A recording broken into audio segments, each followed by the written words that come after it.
there's a great deal of responsibility when you know how much your characters mean to people. We had so many conversations about like why do this? I think it's a natural next phase for the boys and for the mom and for the family. Nothing but family, that's 3 words. How about that?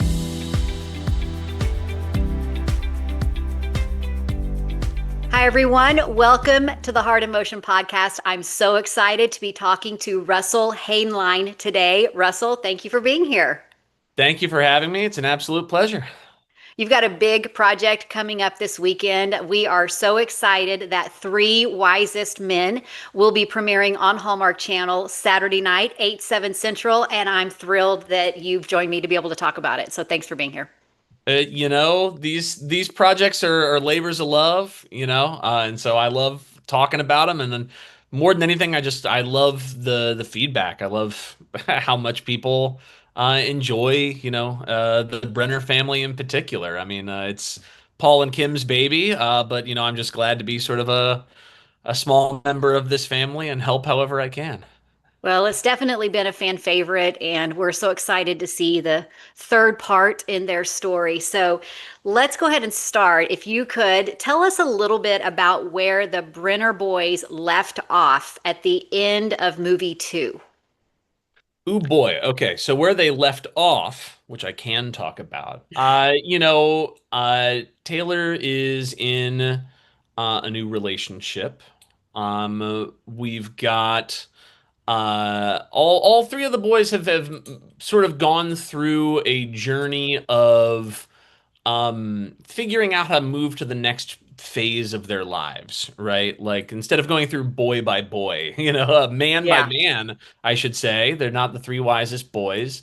They're progressing. I think that so much of what's interesting to me about doing a movie like this about a family and about brothers, in particular brothers in this age range, which is more or less the age range in which I fall, right? Like sort of learning how to navigate new parts of your life. I definitely thought it would be funny to have Taylor fall in love with somebody who's very much like him, and that it'd be funny to explore what happens when Andrew Walker is injured. He's hurt his back or whatever. The strong man of the Hallmark universe. The stud. Dealing with injury. And obviously Stefan at the beginning. Pretending that his anxiety is cured and that it's not a problem anymore. And then obviously all of these things, this posturing that we do, to be like, I'm fine.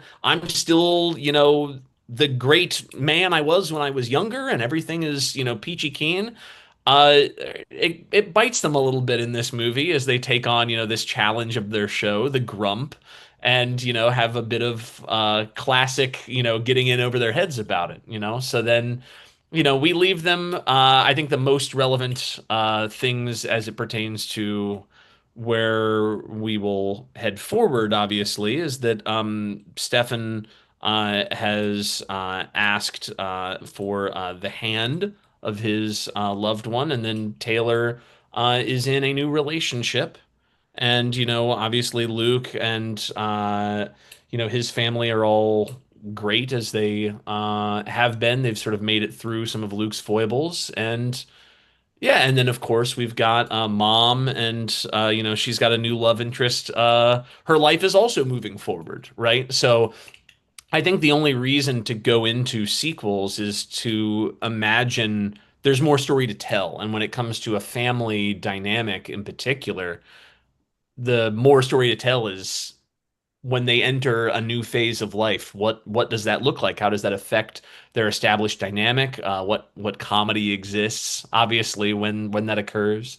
So yeah, that's where we left from the second one, and where we'll go in the third one. I'll leave people to discover. Okay. All right. I was Yeah, going yeah, to ask if we're going to pick up where we left off, but we love a little bit of discovery, so that's okay too. yeah. I wanna keep my cards close to the vest. Obviously there are things from the trailers and the promotional materials that maybe people have picked up on. But I think there are a lot of surprises in store.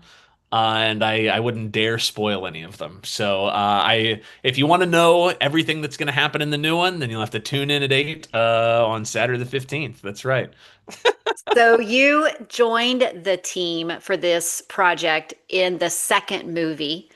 And so you helped write part two and part three. What was it like coming into a project that was already established rather than being there from the start?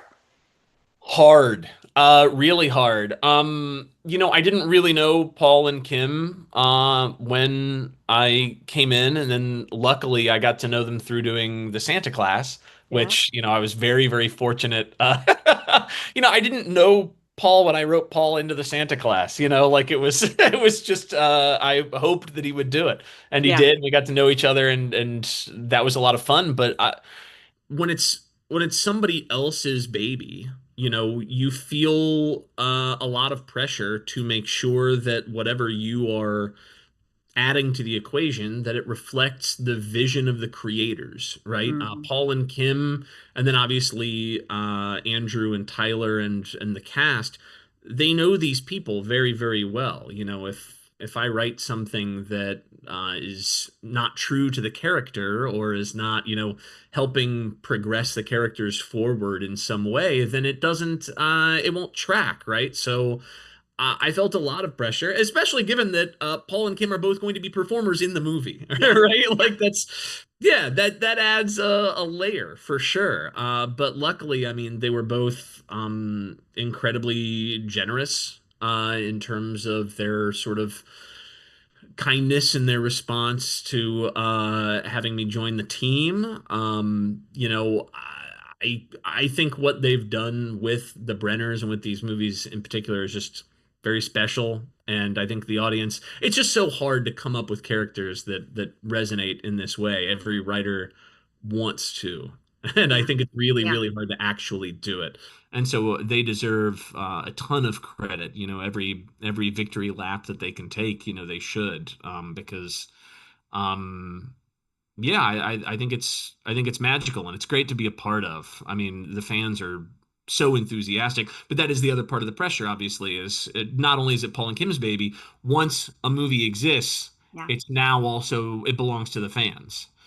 So it's also not just, and I know Paul and Kim feel this pressure as well. It's not just what we think, would be right for these characters. We also have to kind of think it's not just about like us and what we would find fun. There's a great deal of responsibility when you know how much your characters mean to people, So uh I think with the new movie and with the last one, we pursued a lot of things that we thought would be fun and interesting and great. And, I'd like to think that the audience agreed with the second one, and hopefully they'll agree on the third.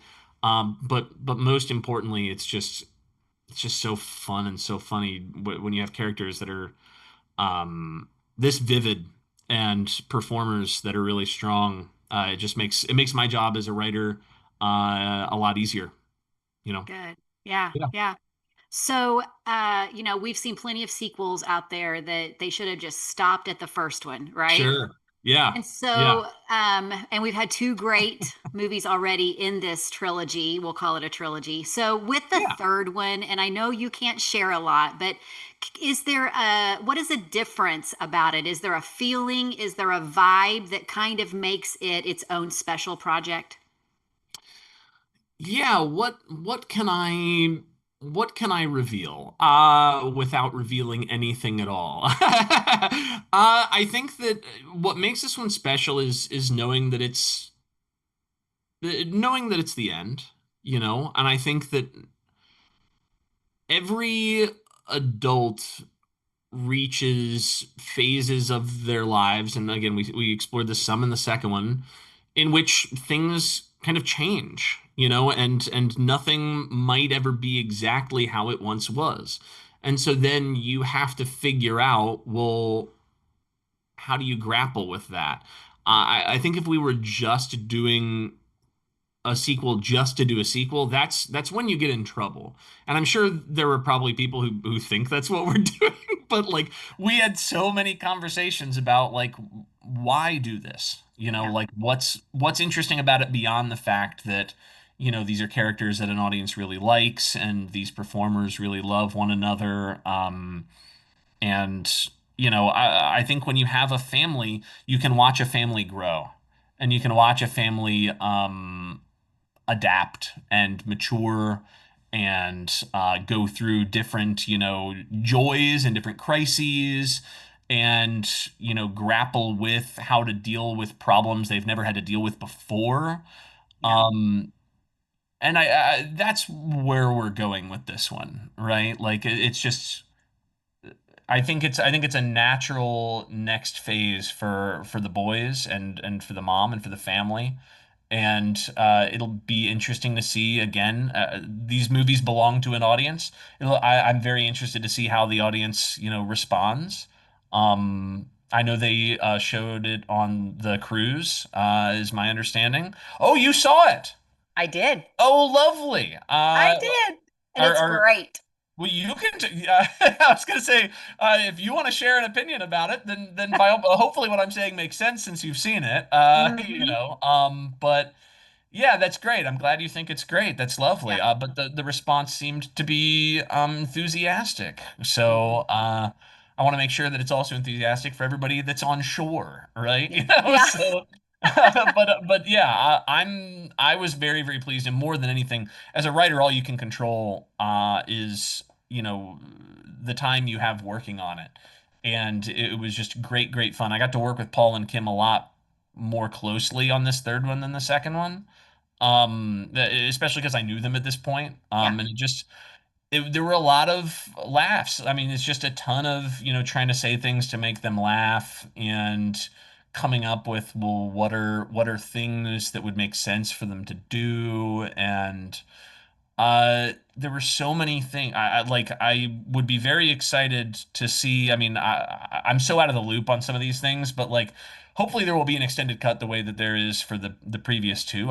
Maybe There, there I, will be. You might know. Tyler You might know. Tyler Hynes announced at the Hallmark on the Hallmark cruise Great. that on Hallmark He would. Plus the next day, Oh and wow. he got permission to announce that. So Oh, I love that. That's great. Yeah, it's so much movie. There's so many characters, right? And there's just so much. So, that also means that when you're trying to figure out what to write about, there's an infinite number of things you could do. yeah. Which is both fun and kind of exciting and scary. But more than anything, man, Paul and I laughed a lot writing this, and that's the biggest takeaway that I get to have since I'm not, an active, person shooting the movie. I can just really enjoy how hard I laughed with Paul and Kim working on this project. I mean, like it was just a great time. This is my first time really working on a project in tandem, actually writing the script with other people, and it was a great experience. So you've done, I think I counted that this season for Christmas is 6 and 7 for you on Hallmark projects. I think I did the math. And you've That written sounds right. That and sounds you've written right. your own. So I'm curious, Yeah. when somebody comes to you with this idea, and I'm speaking to also, number two and now number three, what was it about this project, or maybe it was the sales pitch that made you say yes? Eh, Paul and Kim. Okay. Paul and Kim.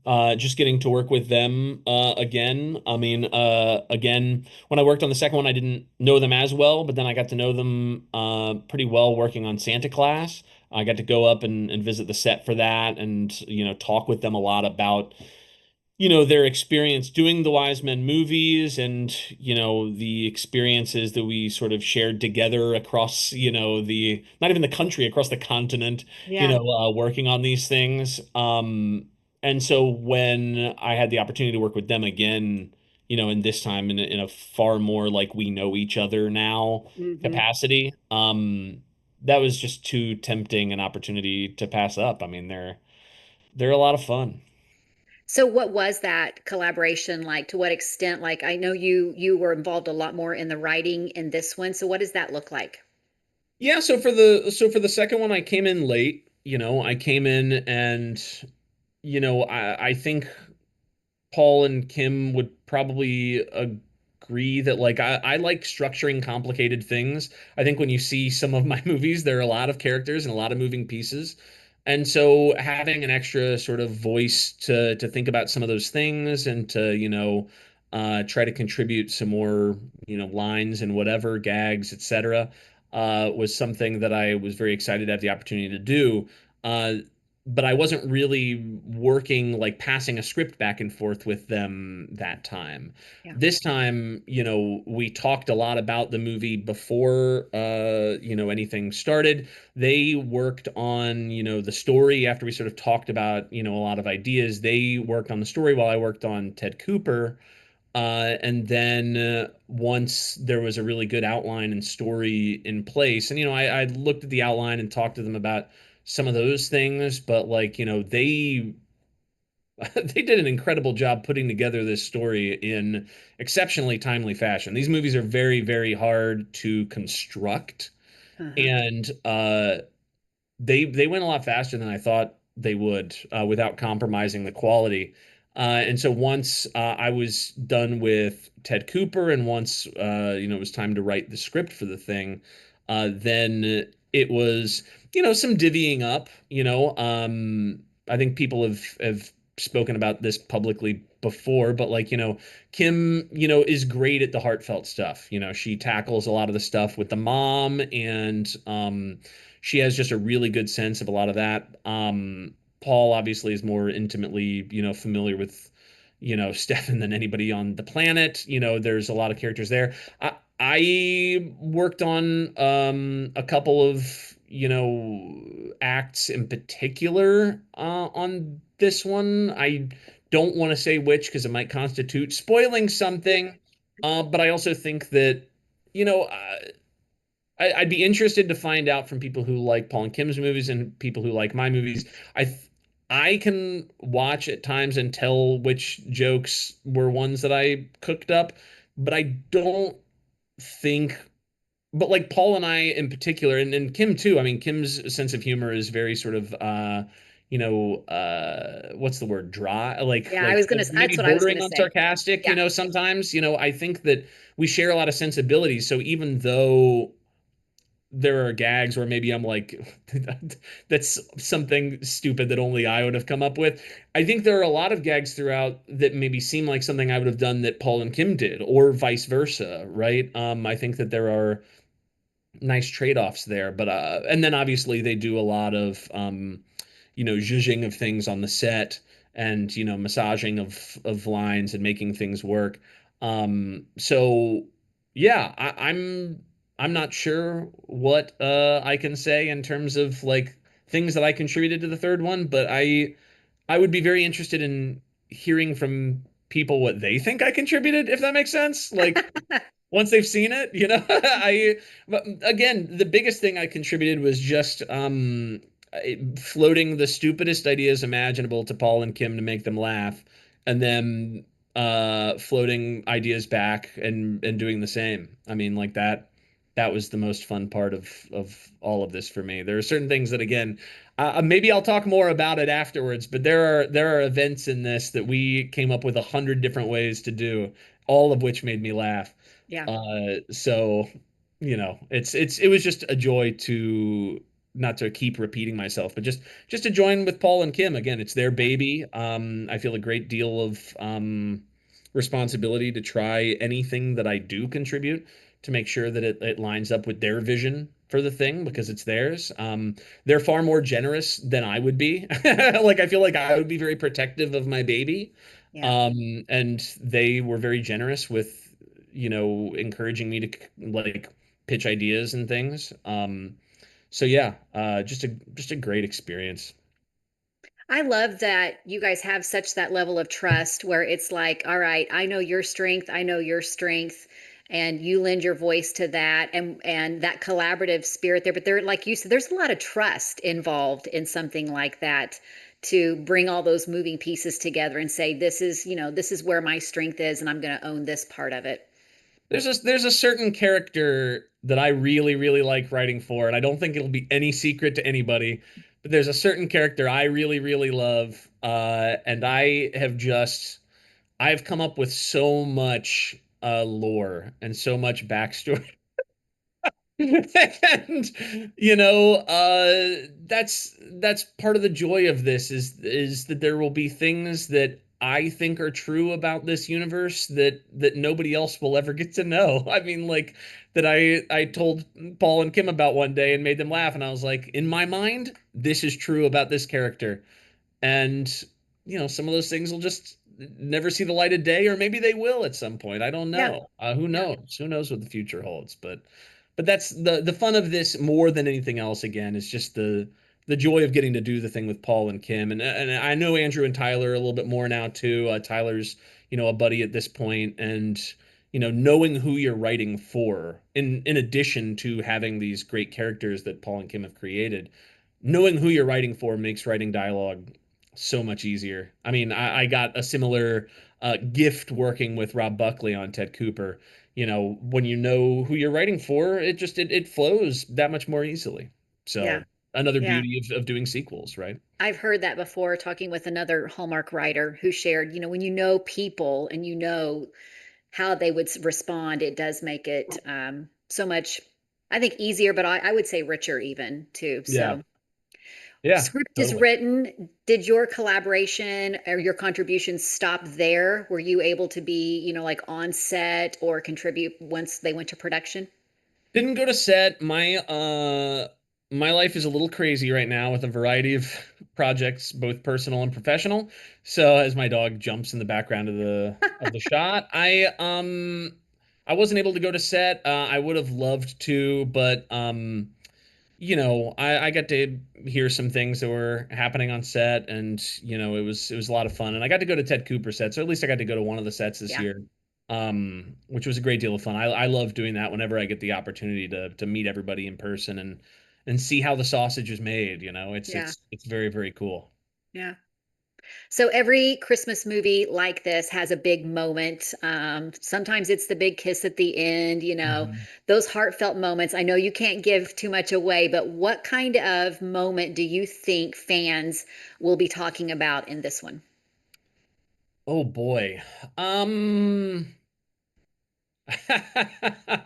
That's a good question. That's a tricky one. I think that a lot happens in the finale of this, unsurprisingly.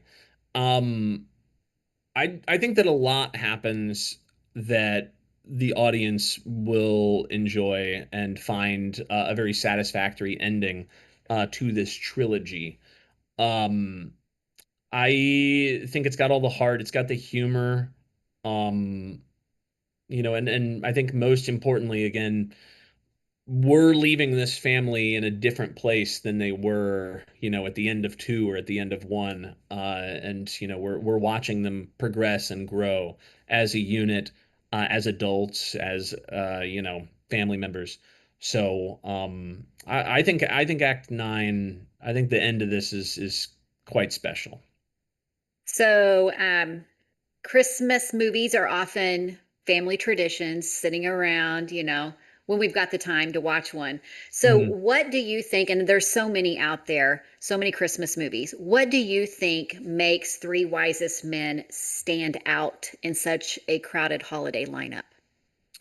Ooh, I think it's our buddies, right? It's our I think that so much of the joy of something like this, or really of any movie that's about, family or friends. I mean, I'd like to think that something like Santa Summit, we strove for something like this as well. It should feel like you're hanging out with people that you're celebrating with people Uh, People really know the Brenners at this point, for at their highs and their lows, over the last couple of movies. So, you know, you're gonna get to see your buddies. You're gonna get to see your family one more time. You're gonna get to sort of watch how they continue to grow and where they'll end up. And, I just there's a family vibe around the holidays anyway that I think these movies, again, as originally crafted by Paul and Kim, and through these sequels, do a really nice job of preserving and conveying that family dynamic and emotion. So Hmm. that would be my pitch for Hmm. Wisest Men. That, and it's just very funny. That it's just very funny. That helps too. That's not the like coolest of pitches ever, but I laughed a lot writing it, and I hope you'll laugh a lot watching it. Well, and I will agree with you because I'm not going to give anything away, but I was laughing through all of it, but I will say that that family dynamic and the way that it all comes together and the heart moments are there. So it's a really good balance of that. Great. And I loved the ending. So I Great. concur. I love that. Perfect. So if Absolutely. you could sum up Three Wisest Men with three words, what would those three words be? Uh, Luke, Stephen, Taylor. I'm cheating. It's such a cheat, but it's true. It's your buddies. You know, it's your buddies, it's your family, it's your mom, it's your kid, it's everybody. That's way more than three words, but family, family, family. I'm like Vin Diesel in Fast and Furious. Family. Nothing but family. Nothing but family. That's three words. How about that? That works for me. Nothing but There you go. family. It does. And it's true too. Yeah, great. So how do you approach a movie like Three Wisest Men with its trio of leads, right? And then you've got something like Merry Christmas, Ted Cooper, which has your traditional, one, two lead structure. How do you approach those things? I mean, they're different, right? Or are they alike? They're so different, and Ted Cooper's so much easier. So much easier. I sort of famously at this point, I guess, am known for tackling these incredibly complicated, packed house of characters movies between Santa Summit, Santa Claus, and these, and whatever else. And so, when I had the opportunity to work on this with Rob, when he sort of came to me with this idea, and I kind of immediately thought it was great. Uh, as I was starting to work on it, I was like, man, this is nice. This is comfortable. This is easy. And the first draft, I mean, it flew out of me. It flew out of me. So like this was a nice change of pace. I'm sure I'll get back to my far too complicated Hallmark Christmas movies soon enough. I'm certainly working on trying to make some of these happen next year. We'll see. But Yeah. it's so much easier when it's just, boy meets girl or boy reunites with girl, boy and girl, realize Yeah. that they like each other. Yeah, I mean, like it's a walk in the park. And it's so funny that you wouldn't describe this one as complicated. And on this side of it, this movie, from a fan perspective, it moved. It was like Yeah. you know what I mean? Like the writing Hmm. of it, it was so thick. Like, and I don't even know if that's the right word, but sometimes, we watch a Sure. Hallmark, not even a Hallmark, but these, rom-coms, and it almost feels like there's filler, and it was chocked full of just good meaty stuff. That's great. So I here's mean, my question. oh yeah, no, okay, great. Yes, let's get it.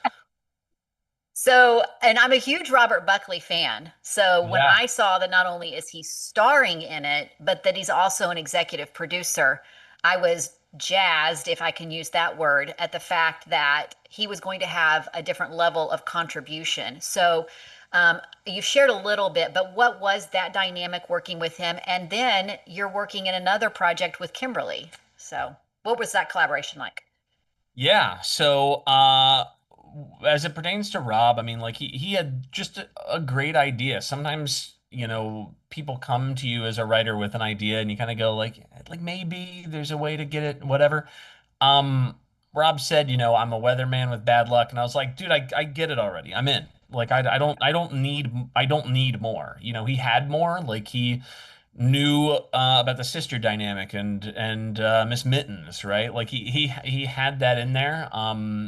Working with an actor as an executive producer is something that I think is tremendously valuable. I mean, like they are able to advocate for the project in a way that a regular producer maybe sometimes can't because it's not their face up on the screen. I mean, when it's your face, when you're the one who's going to look like an idiot or not, like it brings a different level of commitment to the thing. So, having Rob be involved the way that he was and to sort of advocate for the project and advocate for some of, the jokes that, I thought were really funny and he thought was also very funny, right? Then, it's not like if somebody at some point says like, "Ah, do we need that joke?" If I'm just the writer at home, it's like, yes, we do, but like, who knows? Maybe they'll listen, maybe they won't. And by they, I mean like literally anybody at any point in any part of developing a movie. Like I like to say that the writer writes the recipe, for the souffle, and then you put like hundreds of people in the kitchen to make the souffle, right? But the writer is very rarely actually in the kitchen itself. So when you have somebody who's like lead chef, who's also in the kitchen, they can advocate for the recipe in a really nice way. So that part of it is great, and I think that Rob is very funny. He sort of knew that we wanted to do something with a lot of jokes, fast paced. I'm his Huckleberry as it pertains to that. That's my bread and butter. I love that. And then I wrote the part for Kim without telling anybody. I just kind of thought that Kim or someone like Kim, but there really like isn't anybody exactly like Kim. Yeah. I kind of thought that that would be very funny to pair somebody like Kim with somebody like Rob. I thought that was a perfect dynamic. And then I found out later they're like, "Oh, we're gonna get Kim for this." And I was like, "Oh wow, this is great. This is perfect." I forget Yeah. if somebody told me or Kim might have even told me. She was like, "Well, I'm gonna." In fact, I think that is what happened. And Kim was like, "I'm gonna do this thing with like Robert Buckley or whatever." I was like, "What? That's my thing. I did that." You know. Yeah. I mean, what a dream duo. I mean, the second you know you've got Rob and Kim, the movie can't be bad at that point. Like No, there's no. yeah, there's only so bad a I mean, you movie had can a lot of be. opportunities to mess it up, you know? Yeah, I mean, everybody does. There are a lot of when there's hundreds of people making a souffle, it just Yeah. takes, one person to make the souffle fall. And you never know how people will respond to a movie. But I was very excited and appreciative that everybody seemed to think that it was funny and romantic and really liked it. So Yeah. that doesn't always happen. I never take it for granted, but yeah, I mean, just another great opportunity. I definitely would love to continue. I think that's something that would be great for Hallmark to continue to do. Give some of these actors with great ideas of characters or stories for them to tell. Continued advocacy for those Mhm. stories and to help the writers, to know who they're going to write for. Yeah. That's Yeah. it's not always possible, but whenever it is possible, I mean, you think about the old studio system from, the 30s and 40s, old Hollywood, you knew which actors would work for what studio, right? Like Hmm. you Hmm. knew. And it was great. Those Well, movies were always great. you mentioned, with Robert being the lead, but also executive producer, we've seen, I know just from the podcasting, so many even this year where the actors, the lead is in that executive producer role. And that's exciting to know that, they can advocate for that, for the movie and go to bat. And then from a writing perspective, that actually is something that is appreciated by you as well. Yeah, I mean, I'm not privy to all the ins and outs of the business side of things, but from a writing perspective and a storytelling perspective, I find having, an actor be involved from the beginning all the way through is incredibly helpful. And, again, like in the real world, movie stars don't really exist anymore. Like they're sort of a dying breed. But on Hallmark, we kind of do have movie stars. Like we've got our buddies, in a way that, again, like Warner Brothers, you knew you'd see Lauren Bacall or Edward G. Robinson, right? You knew what you were going to expect, and you went to go see your stars. You went to go see your buddies, and Hallmark has that, and I think that's incredibly special, and should continue to be cultivated. And I'll certainly do my part to try to partner with, really exciting, cool people and tell really cool stories wherever possible. So the script is written, it's handed off, it's time to make the movie. Was there a favorite moment that you were really excited to see played out on screen? For Ted Cooper? Yeah.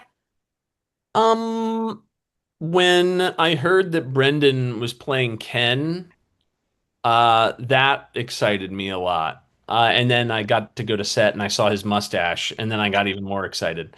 Uh, He come up with that on his own. I think he just came to set with a mustache. Yeah. Yeah, yeah, Yeah. I think so. Yeah. But yeah, those newsroom scenes are just very funny. I got to see some of like the escape room stuff, which was also really cool. I wish I could have seen the costume party in person, Yeah. because just it was a very fun scene to write, Oh yeah. and the costume designers did an incredible job. So I don't know, it was just kind of a joy in general. I mean, it was a really fun one to write. Again, I've been very lucky. You got to see the final cut? Did you watch the movie? I did watch the movie of Okay, so yeah, was Ted Cooper, there yeah. a moment, having known what was in the script, was there, and you may not remember, but was there an unscripted or improv moment that you really loved that was not originally in the script? Good You may question. not remember. Yeah, I'd have to go back and look. I wrote it a A while long time ago. back. Yeah. I'm not sure, but I think things like timing, things like the way that like some of the costumes like actually, looked. I mean, I think I wrote big inflatable snowman costume, but I don't know that I knew that it was going to look like that. I mean, I'm sure that like Rob's dancing was definitely, I'll say with confidence, Rob's dancing was improvised. Yeah. And he did an incredible job Yeah. dancing. He's gifted on his feet, especially when wearing a giant snowman costume. Um, yeah, I think that's a good answer. I'd have to sit and think about the rest of it. Favorite small detail in the movie that you maybe had in the script that audiences may have overlooked? Um, I really liked uh oh man, I almost said a gag that's actually from Wisest Men. I don't want to spoil anything. I like in Ted Cooper the gag where they look at the yearbook and it says he's most likely to be a weatherman at a mid-sized TV station. I think that's really funny. Yeah. That's like I love The Simpsons always had a great history of signs and gags on signs, or like book covers, magazine covers, and there are a couple in Wisest Men that are gags just like this, so people should Okay. keep their eyes peeled. There was at least one in Wiser Men and a Boy also. Yeah, I love visual gags like that. They're very, very fun. Gives a great opportunity for the sort of art department to make great work. And make me laugh really hard. And again, the only thing about the yearbook that's not believable is that nobody actually thinks that teenage Rob Buckley would struggle getting girls. There's no No way. Yeah. completely unrealistic. But beyond that, it's a movie. We have to, sort of. There's a bit of, we have to accept the fantasy, Yeah. in some ways. But Yeah. yeah, check our realism at the door. But yeah, that gag in the yearbook I thought was very funny. Yeah. There's so much physical comedy in Merry Christmas, Ted Cooper. So how do you, because it can't be so much of that. I mean, there still has to be the heart, the romance, and all of that. So when how do you pace that out to where, okay, here are the mishaps, but we still need to stay true to what Hallmark movies are about? I think that just making sure that everything is organic, that it's not just comedy exclusively for the sake of comedy, Mhm. that it's built from the characters and sort of the problems that they have. Certainly, again, the idea that Rob brought to the table about, the weatherman's bad luck then meant, I got to sit with Rob and come up with let's think of all the funniest bad things that we could have happen to him. Just get to torment Rob Buckley for 83 minutes. It's a lot of fun. Yeah, I think that it's hard to get too lost in one or the other for me because I think when you're reading the script, when you're working on it, you get a sense that like we're trying too hard with the comedy, Yep. or it's been a while since a laugh, or Yeah. anything like this. I think it's fun sometimes to push how long a comedy can be serious, or how wild and crazy a comedy can be. I think experimentation is important and fun. But Ted Cooper, I think the balance was sort of baked into the idea. Yeah. Yeah, for sure. So why do projects like Three Wisest Men and Merry Christmas, Ted Cooper feel like such a natural fit for you? I love screwball comedy. I love fast paced. I love, Billy Wilder and Howard Hawks and Ernst Lubitsch and Preston Sturges, all the greats. I was sort of raised on them. The Marx Brothers, certainly, I was raised on the Marx Brothers. So, I'd like to bring some of that sensibility. I think that they made a ton of very funny romantic comedies. I mean, screwball comedies were deeply romantic, and so I find myself gravitating towards movies like that more and more anyway, just because I think the writing's so sharp. Hmm. I think that comedy is funniest when it's fast. I think that comedy is funniest when it's not exceedingly profane or explicit or unsubtle. I mean, I think that some of the movies, from like the 30s and 40s or whatever, are some of the quote unquote like hottest movies, right? Like because they couldn't say anything. Like, you watch like Cary Grant and Ingrid Bergman in Notorious, and they have like a scene where they weren't allowed to kiss for like more than a second at once.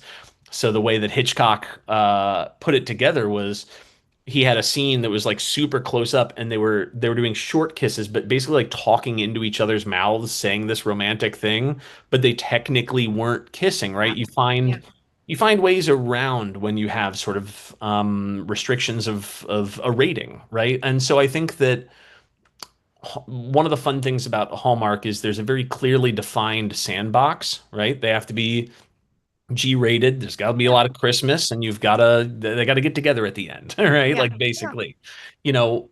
But outside of that, they've very rarely said no to something that I've pitched them. I mean, like I mean, they've said no to things that they aren't interested in, but in terms of like, no, we don't do something like that. Yeah. I don't hear that much as long as it falls, within the sandbox. So I like to tell people I think I'm good at like playing towards the edge of the sandbox, Yeah. and I think the audience wants that. I think that's, you know, Absolutely. I think the It just audience wants brings the edge of the sandbox. something fresh to the movie. I don't know what the, something fresh to the movie that we don't, maybe we've seen so many of these types of movies and we're always looking, we show up for the same reason, but we always want Yeah. something just a little bit new. So I totally agree. Yeah, it's the old axiom of familiar but different, right? And there are so many, as you alluded to earlier, there are so many Christmas movies out, not just on Hallmark, but in all these sorts of locations where you can find them. And a great many of them are familiar, right? So I think it's my responsibility as a storyteller, and to try to come up with the familiar but different, and hope that, Hallmark continues to let me sort of swing the bat the way that they have. I mean, like Hallmark's been great to me. It helps that everybody who works for Hallmark is very nice. Like all the actors and crews are all like Canadian, right? So they're all incredibly nice. And it's just an absolute dream to get to make movies like this. Sometimes people will say to you like, "Well, once you're done making holiday movies, like what are you going to do next?" It's like I'm kind of like, I don't know that I will be done making holiday. I really like it. Yeah. It's been fun, and the movies get made and the audience loves them, and they're very enriching for my soul, and so I hope to continue to get to do this for as long as they'll have me, man. I mean, it's been a lot of fun, start to finish, really. I think you wrote your first Hallmark in 2022. That was If when it I'm got made. Yeah, reading absolutely. IMDb right. If you could I think give so. your 2022 Hallmark self some advice, what would it be?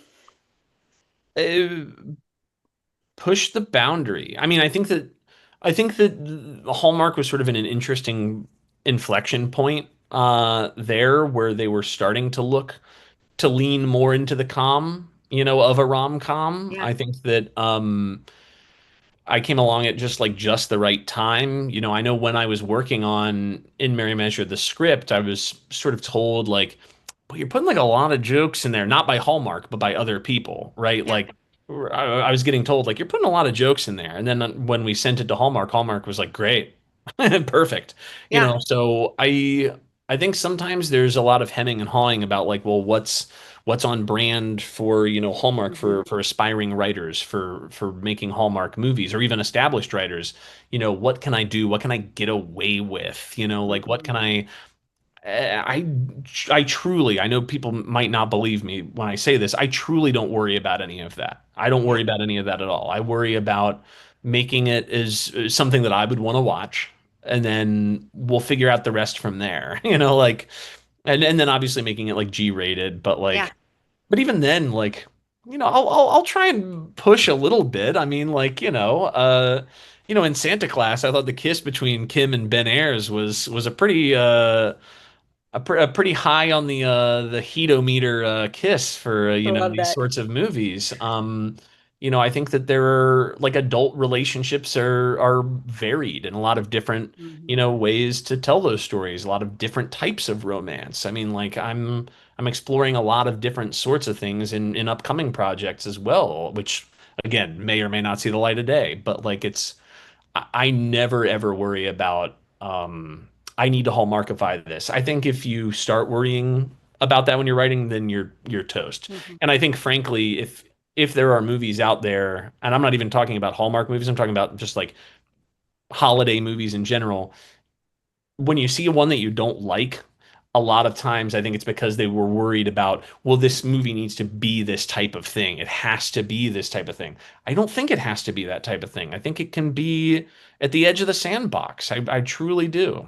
So I think that's afforded me um some cool opportunities and then certainly like in Merry Measure led to the Santa Summit where I really I didn't think at all about what these movies are with Santa Yeah. Summit. I just wrote something that I thought would be good, and luckily the people at Hallmark agreed, and the movie turned out really well. And again, that's afforded me more responsibilities and opportunities from there. So, if I keep pushing the edge of the sandbox, hopefully I'll just keep getting more opportunities to tell cool stories. That's really all any writer wants to do at the end of the day.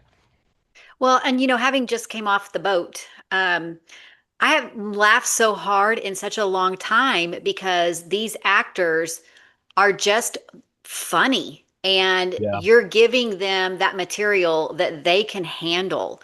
And it's so refreshing to see their personalities come in what you've written and that comedy side of it. They can handle it. It's hysterical. It's a gift to us, but seeing them this weekend and going, okay, outside of them just being, on a movie of the week, these are just funny people. Give them that script. They can do it. Brendan Penny's so funny. Again, I'm fortunate that I've gotten to have him in two of my movies in which he's playing like a little bit of a jerk, like kind of, Yeah. A somebody who likable jerk. somebody who thinks highly of themselves, Yes, right? He's just got a lot in his bag. I think a lot of these actors have, they a do. lot in their bags. Like Paul in particular, I think is so gifted comedically. I think those Cases of Mystery Lane movies, really show that he's got a real gift for physical comedy and for light touch and, everything else. Um, yeah, so leaning into the comedy is, look, I don't run a business, but as a viewer, I think it's great, and it's what makes watching these movies so enjoyable for me and You've making them. mentioned, yeah, absolutely. You've mentioned several of your projects. While we wait for Three Wisest Men to come out this weekend, what is a project that you're particularly proud of that we should go back and watch? You're making me choose I know between it's my like picking your babies, favorite child, right? Which between is my why I will say babies. pick the first one that comes to mind. I mean, I've mentioned Santa Summit a couple times on here. That was probably the one that like changed a lot for me, in terms of my career and what I thought I'd be able to do. And I thought it turned out really, really well. I do think that like Act 7 through 9 of Santa Summit are maybe some of the best stuff I've ever done, just from a writing perspective, and then obviously how they came out as well. It makes me cry, you know. It was good. So yeah, I mean probably Santa Summit, but like anything that's just big, fast paced. I was just doing another podcast a couple of weeks ago, and they sort of asked, they gave me their like rankings of my movies, and Yeah. I kind of had to go like, I think there are bits of each of them that I feel very affectionately toward, right? So it's hard to pick like a movie because all of them have things that like in retrospect I would have done differently, and all of them have things where I'm just like tremendously, tremendously proud. But Santa Summit is the one that, yeah, and people for a long time came up to me and or messaged me and told me what that one meant to them. So I think that that one also has connected with a lot of people in a way that means a lot to me personally, since the movie also does. It's you you make something mean something to yourself, you never know if it'll mean something to somebody else. So that one connected nicely. And then obviously, I mean, check out the new stuff too. I mean, Ted Cooper, everybody, I got great feedback on that. Obviously, while people wait It's for got Wise Men, super high rankings on IMDb, and that's all fan ratings. So which is super very high. cool. And then obviously, when you're waiting to see Wisest Men, it does make sense to watch Wiser Men and Wise Men, even though I didn't write that one. I think they're doing a marathon on Saturday. I mean, Yeah. go check them all out. I mean, Yeah. they're a lot of fun. Hang out with the boys. Well, and you can see all of them on Hallmark Plus right now so that you can get ready for Saturday, right? Yeah, see in Merry Measure, see Santa Claus, see A Christmas Under the Lights if you want to see me do like a little more traditional movie, right? That was also a very different, fun experiment. So, I mean, just check them all out on Hallmark Plus. I think they're all there. Great Go little plug. They're there. They're all check there. them out. Check them out.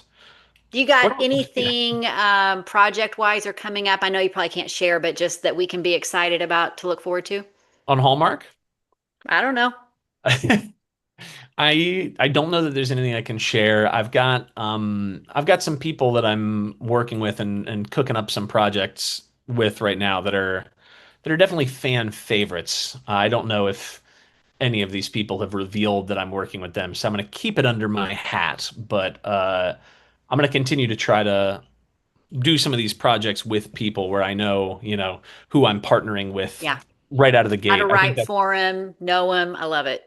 that's a lot of fun. And then I've got a real bona fide screwball comedy that I'm working on that hopefully maybe will see the light of day at some point. It's been a long process, but it's very throwback. It's very Okay. throwback. And so I love that sort of thing as well. And then outside of Hallmark, I've got a martial arts action movie that's going to get made next year. Very, very Okay. different. Not Christmas, not rom-com.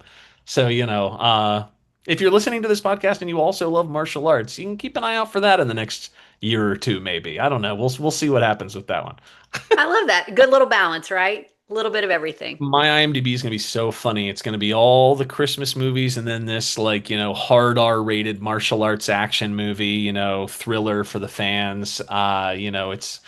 It's nice to have just like, the Yeah. tree goes up this way and then there's one branch that's like Yep. out this way. Yeah. Cutting it to the side, right angle. Yeah, but I feel very, very fortunate again that I've landed at Hallmark and gotten to do so many things that I love and that the fans seem to respond to, and hopefully I'll get to continue to do that. It's been great. Love it. Well, thank you so much for hanging out with me for a little bit. My Loved pleasure. Merry Christmas, Ted Cooper. So excited to see Three Wisest Men this Saturday night on Hallmark 8/7 Central. If you can't watch it on Hallmark Channel, show up the next day on Hallmark Plus. It will be an extended cut, so that's even Ooh, better. I'm excited. I'm excited. Three words are family, family, family. And then you Yeah. said something else after Nothing that, nothing right? but family. Nothing Nothing but but family. family. There you Yeah. go. Well, Russell, thank you so much for joining me. I really appreciate it.